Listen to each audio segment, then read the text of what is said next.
Pero kinakabahan ako na baka sa susunod na taon, doon mag-reflect, doon lalabas yung corruption issue natin. So baka bumaba ang ating credit rating sa mga international crediting agencies na to. Naniniwala si Professor Dennis Coronacion ng University of Santo Tomas na posibleng makita sa susunod na taon ang hindi magandang epekto sa ekonomiya ng issue ng korupsyon sa gobyerno. Ayon sa political science professor, maaaring bumaba ang credit rating ng bansa dahil dito. Bagaman sa kasalukuyan ay mataas pa naman anya ang credit rating ng bansa na nasa investment grade.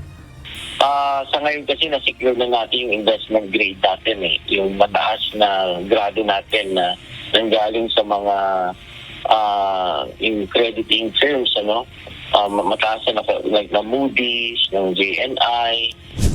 Mahalaga sa gobyerno ang credit rating sapagkat direktang naaapektuhan nito ang gastos sa pangungutang, daloy ng pamumuhunan at antas ng tiwala ng mga negosyante o mamumuhunan. Ang mas mataas na credit rating ay nangangahulugan ng mas mababang antas ng panganib. Magbibigay ito sa pamahalaan ng mas mababang interes sa pangungutang at maging sa pribadong sektor. Dahilan naman para makaakit ng mas maraming kapital at mas masiglang pamumuhunan. Magiging kabaligtaran naman ang mangyayari kapag mababa ang credit rating na ibinigay sa isang bansa.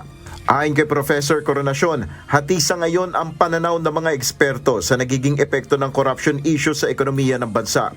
Hati ang opinion ng mga mga experts, yung mga nagsasabi na apektado, ang kanilang mga ebidensya, yung halimbawa paghina ng piso laban sa dolyar.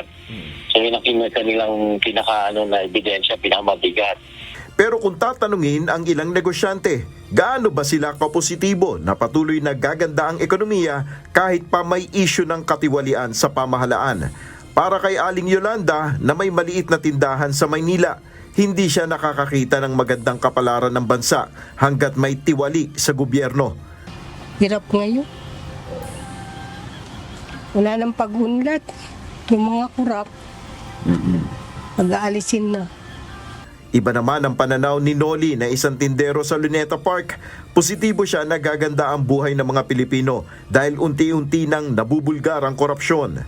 Lalo na mayroon ng naunang korupsyon na bulgar. Dati-dati hindi gaano Mayroon palang kalokohan Nel Maribuhok, UNTV News and Rescue. Diyos ang aming sandigan, serbisyo publiko ang aming pinahalagahan.